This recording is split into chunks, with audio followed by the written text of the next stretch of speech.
one, the long wait is over. For another, his impact is sudden. Some modifieds leave an immediate impression. This and more next on Speedweek.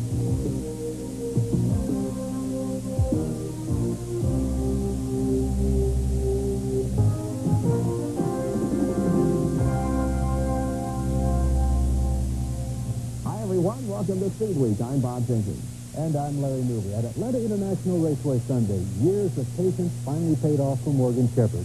He won his second Winston Cup race ever, his first on a super speedway. And Larry, after 4 races last year, only Ford and Chevrolet had registered Winston Cup wins. This year, 4 different makes have won the first 4 races. Mark Allen reports. Right from the start of the Motorcraft 500, more proof the GM stable of cars is able to run neck and neck with the Fords anywhere this season. Pole sitter number 3, Dale Earnhardt, in a Chevy, jumped out early with the number 47 Buick of Morgan Shepherd giving chase. But Earnhardt lost the lead when he ran out of gas 60 laps in. The number 9 car of defending champ Bill Elliott was the only Ford near the front all day in a pretty clean race. Clean, but not without problems. That's Jeff Bodine locking his brakes, missing his pit, and losing a lap he never recovered. Rick Wilson went sailing through turn 4 and was lucky he didn't collect another car in the driver's door. Lady Luck smiled on Kyle Petty after he found the backstretch wall. 6 cars going 160 miles per hour just missed him by inches. That's great driving.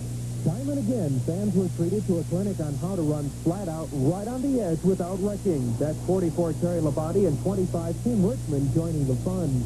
In the race's closing laps, Shepherd was on the point with Elliott vainly trying to pass.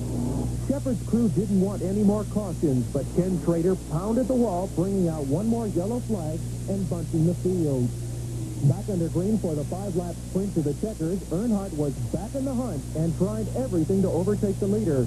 But at the line, Shepherd in an unsponsored car running a limited schedule played David to everyone else's Goliath. Terry Labonte, Darrell Waltrip, and Elliott were next across the line. That makes 4 different winners in 4 different car makes so far in '86. Parity has returned to Winston Cup racing. This is Mark Allen reporting. Early season points show 2 very familiar names on top already, Waltrip and Labonte. In the rapidly moving Zygarde situation, Willie T. Ribb's Atlanta debut never came. The team says the Ford Thunderbird just wasn't ready. Greg Sack's schedule will be limited after all, but no commitment to a particular body style. And he'll run several modified races at places like Oswego, New York. In the Zygarde front office, reportedly, Bill Gardner has asked brother Jim to step down. Neil Bonnet, injured in last week's race, does not have a cracked bone in his left foot and is not expected to miss any races. The North Allen Kowicki has purchased his own team and inked his Daytona sponsor, Quincy Steakhouse, for his Rookie of the Year quest. And IMSA's successful female driver, Patty Moise, will run 2 Grand National Sportsman events, Road Atlanta and Charlotte Super Speedway. David Ift will be crew chief. Morgan Shepherd's win was a dream, long time in coming, come true. Through the 70s, a top sportsman driver, champion in 1980. He actually serviced in Winston Cup in 1970, but it wasn't full-time until '81. With the Stewart team, he won a short track race, then a sudden uncharacteristic physical outburst, and the team broke up. The magic seemed to dim, except for very brief glimmers. Soft-spoken, with an unusual hobby of disco roller skating, he kept campaigning. 10 different cars the last 2 years. Then Jack Beatty, himself at a crossroads, offered Morgan a chance. I never had no self-doubt in myself, but it's been real frustrating.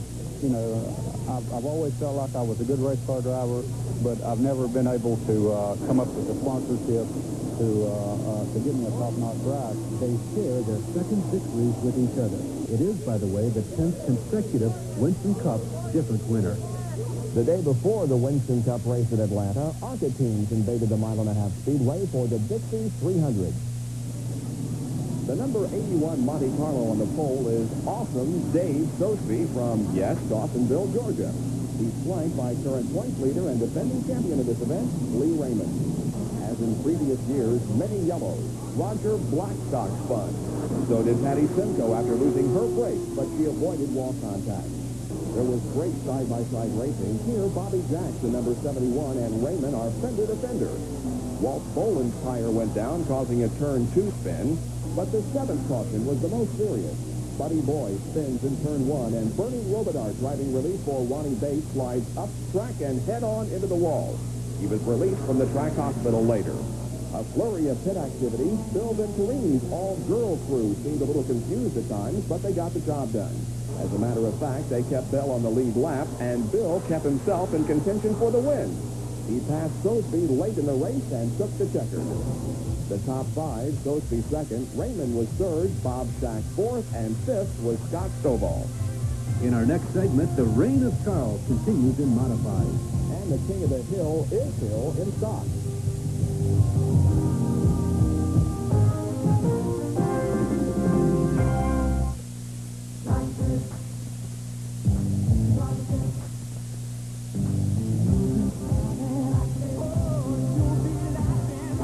It's Black's inventory sale. Save on every camera, every lens. Tripods, accessories, frames, binoculars, and film. Everything in the store is on sale, even photo finishing. At Black's inventory sale. On now.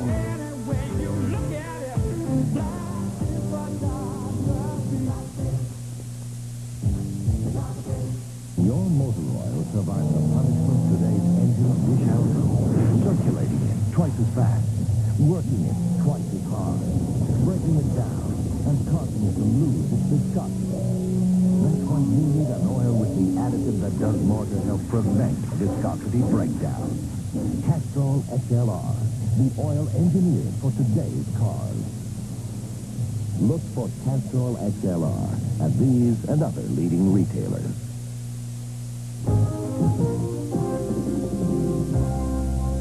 The NASCAR modified season is underway. It opens Sunday at Rosemont, North Carolina. Super Sanitary Orange County Speedway, where the Grand National Sportsman cars more frequently run. First time here for the modified. Fast qualifier John Rosati at 12.7 seconds on the newly resurfaced 3.8, 106.132 miles an hour. Nearly half of this event is run under caution. Number 57, John Bryant, spins in turn 4 after being tapped by Donnie Ling. Hometowner Zach Worley leads the first 125 laps, while Charlie Jarzombeck, who started 13th, is moving up. Lap 127, a slower car spins in front of the leaders. Worley goes high. Jarzombeck, now second, goes low and makes the right decision. 3 laps from the end, another accident, this one involving Reggie Ruggiero, causes the race to end under caution, with Jarzombeck taking the victory. I'm just glad there was a lot of cautions because 10 or 15 laps to green and my head started falling over. This track is so fast, that's what happened. It is very fast. I know one thing, when we come back again, we're going to have a head restraint other than just a strap. It's going to have a pillow or something. Also competing the division for the track's weekly competitors. Late model stock, a long way from Daytona, but racers will recognize the track's usual entries.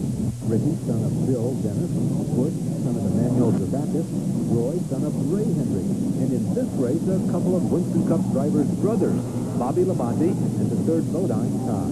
More family ties. The track is owned by Mason Day Jr., whose father owns South Boston Speedway, just up the road, and used to sponsor Tommy Houston. It is all in the family, isn't it? Speaking about family, it's tough to beat someone in his own backyard. Maurice Hill lives down the street. Though he's never been champ here, he's won more features than anybody in the track's brief 3-year history, including today. Rodney Sawyer from nearby Martinsville, Virginia, doesn't finish this one. And a long day for rookie Bodine. This spin, Labonte and Zero just get through. Then a late backstretch shot guns down Todd Seaver. All-Pro begins its 1986 campaign Sunday at Five Flags Speedway in Pensacola, Florida. All-Pro racing began in 1980 when Bob Harmon saw late model racing in the South becoming too expensive. We initiated 5 trial races in the year 1980, and we started after every track had closed, and we started at Montgomery, Alabama, the track I owned for 17 years, and for 2 consecutive nights on a Friday and Saturday night show, we had turnaway crowds, so it set me on fire. This year, All-Pro will run 15 races and recently announced a combined effort with ASA and the Coors Tour. Harmon credits his staff and drivers for All-Pro's success. We've had our problems, just like any organization has problems. But these guys, the majority of them, 99 and 44/100%, have appreciated what we put together for them and the kind of money they can run for. Steve Grissom returns this year to defend his championship. Gary Ballou is the winningest All-Pro driver. Coming up, it rained, but it wasn't a parade anyway. And Kaufman is still the Lion of March.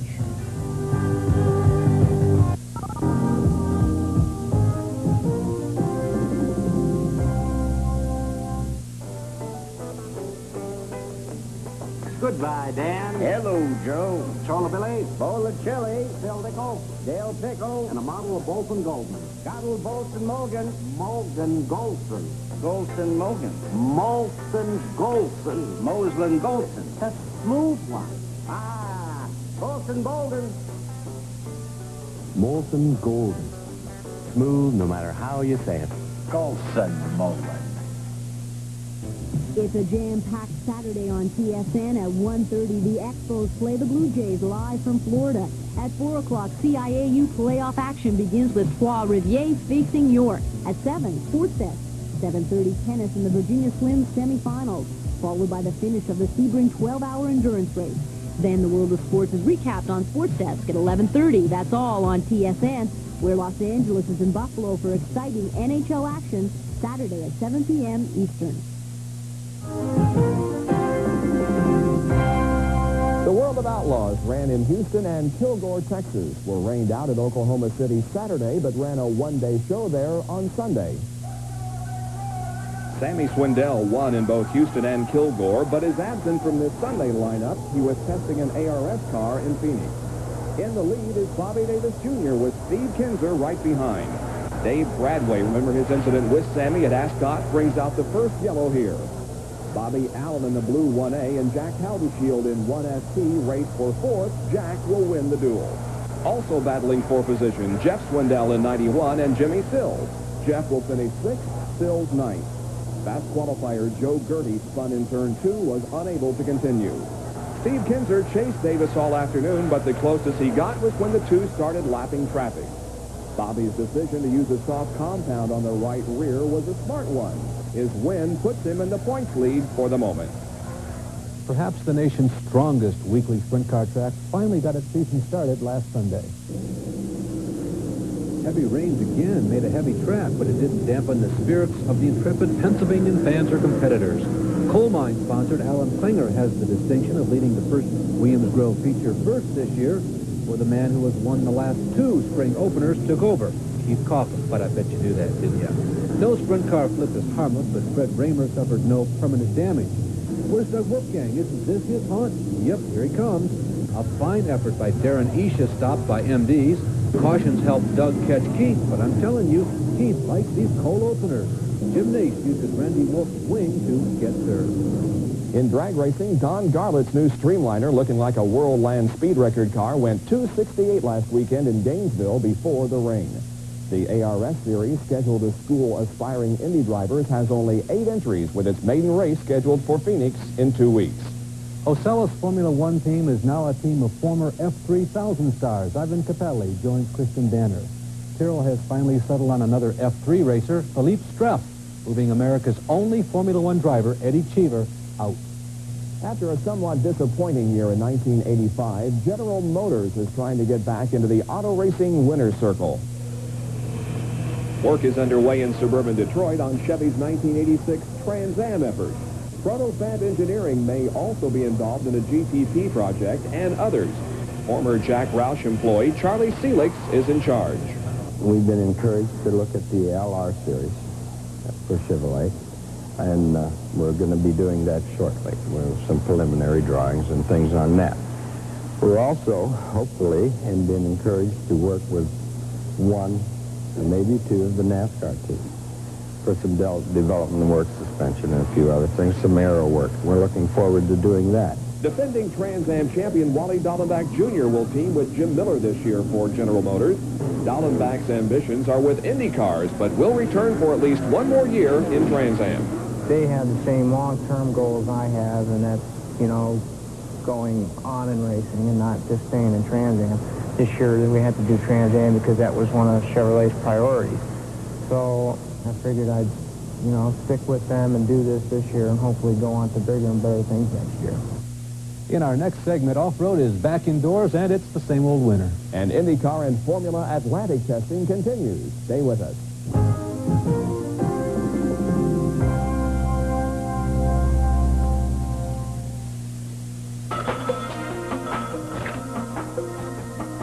For all the unsung heroes. For all the guys who go the extra distance. You work hard. Now Right Guard works harder for you. With new Right Guard deodorant stick. Wider to go on easier. And specially formulated to last longer than ever before. New Right Guard deodorant stick. It's worth overtime. The Sports Network continues its coverage of great soccer. World Cup warm-up games get underway, leading to our showcase of all 52 games in Mexico this June.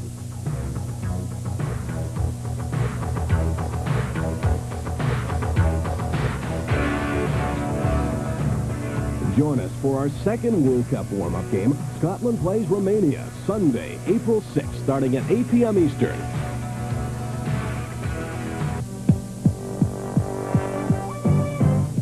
Hours a day, 7 days a week. TSN is the Sports Network. Down to indoors. Stadium off-roaders thought they had Steve Millen's number. Ain't so. Nicky Thompson Off-Road, Grand National Trucks. Staging and starts in this rough and tumble type of racing are a little impatient, but I guess if everybody does it, okay.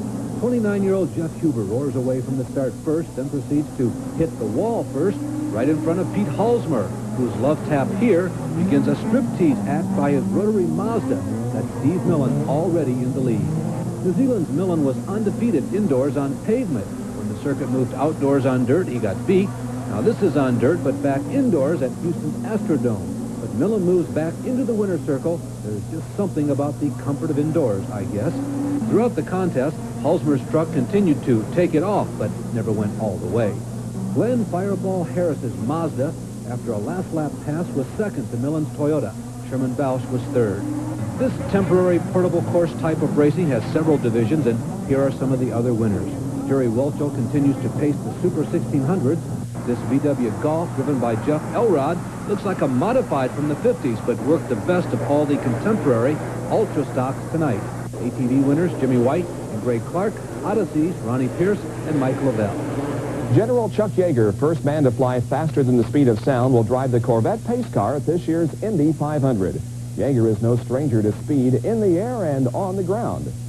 I've had Corvettes well above 150. In fact, I've had turbine Corvettes up to almost 200 miles an hour, and they handle very, very nice. I also have driven the Budweiser rocket car out beyond 600 miles an hour, so as far as speed's concerned, I don't pay much attention to it, but I'm not a competitive driver. I just have fun. Testing is accelerating at Indianapolis. Lap record holder Scott Brayton has run consistent laps at 2:05 with the Cosworth. Rick Mears has seen 2:06. And remember last week, the Gallus Lola twins, Pancho Carter at 2:11 and Jeff Brabham at 2:09. Michael Andretti has practiced at 2:09, but apparently abbreviated the test because of a broken half shaft. That item is getting attention these days on the marches. Johnny Rutherford looking fast again, 2:11. And the quickest of all, the factory, we are intensely interested in this, March Buick of Danny Angayas, 2:13 or 14, depending upon whom you talk to. It's a good design. I don't want to say too much, but they've obviously improved the car a lot from last year. Does Danny think he's got perhaps a bit more of a head start than he's had last couple of years here at the Speedway? I don't know about Danny, but obviously Buick feel they have, because last year their failure was because of lack of pre-race testing. Buick confident of its speed, but really emphasizing lasting 500 miles. Provimi's David Hasselhoff-backed Race for Life team was there, announced sponsorship of the Elkhart Lake IndyCar race, and their driver, Ari Leyendijk, loped his Lola over 200 easily. Whatever rules they make, technology will win. It's just the age of the computer, the designer, the engineers, they'll go quicker, definitely. I can see higher speeds here this year. It was inevitable, but the rock video craze is beginning to settle in on auto racing.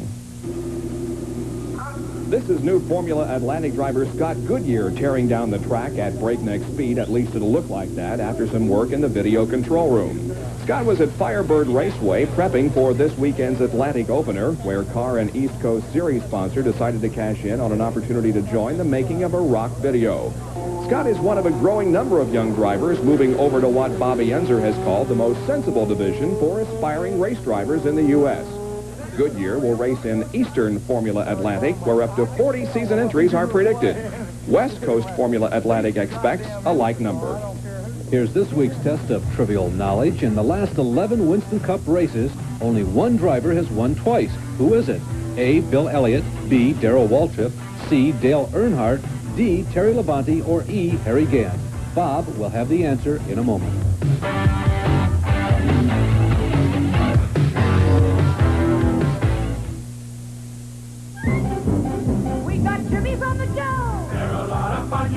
We got Jimmy and Safari, that's the man. That can really lend a hand, we got Safari. We got Wranglers you can trust to really raise the dust.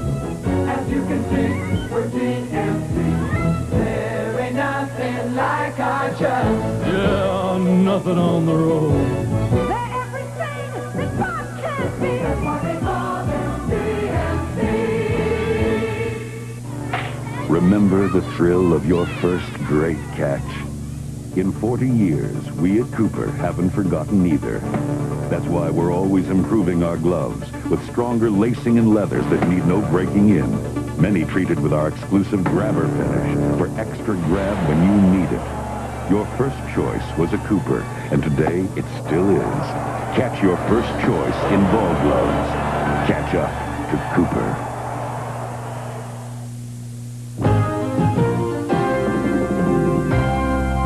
Here's the answer to this week's trivia question. Despite 11 victories last year, Elliott has only one since the Southern 500 Labor Day. Waltrip won Rockingham last October. Earnhardt has taken several races, but only one of the last 11 Winston Cups. Labonte's win last year, midsummer at Riverside. Only E. Harry Gant, who scored twice in 3 races last September, has won 2 of the last 11. You know, there is one type of racing that never has to worry about a wet or slippery track. Here's a report from Steve Michael on the International Outboard Grand Prix. The start of the 1986 Stock Outboard Challenge Series began last week in Ocoee, Florida, with over 195 drivers competing in 12 different classes for thousands of dollars in prize money. Drivers of the stock outboards, which make up the largest single racing category within the 6,000-member American Powerboat Association, were witness to threatening skies all weekend, bringing about choppy water and a few thrilling blowover accidents, thankfully resulting in no injuries. The exciting format saw elimination races that would determine the 12 boats that entered a 2-heat final that would decide the overall winner. In the D-Stock Hydro class, Phil Van Sickle came all the way from Dowling, Michigan to race in the series, and his long drive was rewarded with a win in the first heat and a third-place finish in the second to take the overall title. Reigning national champion Steve Warnock of Pewaukee, Wisconsin, continued his dominance of 25 SS Hydro class, taking 2 second-place finishes and thus being declared the overall winner. And in the final race of the weekend, David DeWald of Reading, Pennsylvania, took total command of his final 2 heats to win the 25 SS Runabout class. The next stop for the 1986 Mercury Challenge Series is in Dayton, Ohio on May 10th and 11th. This is Steve Michael reporting. Next week on Speedweek, the 12 Hours of Sebring IMSA race and the Formula One opener at Rio. Larry and Jackie Stewart will have that race live here on ESPN Sunday morning at 11 Eastern Time. I'm Bob Jenkins. And I'm Larry Newber. The evening showings of Speedweek next week, Eastern of course, Thursday at 11 p.m. and Saturday at 6 p.m. See you then.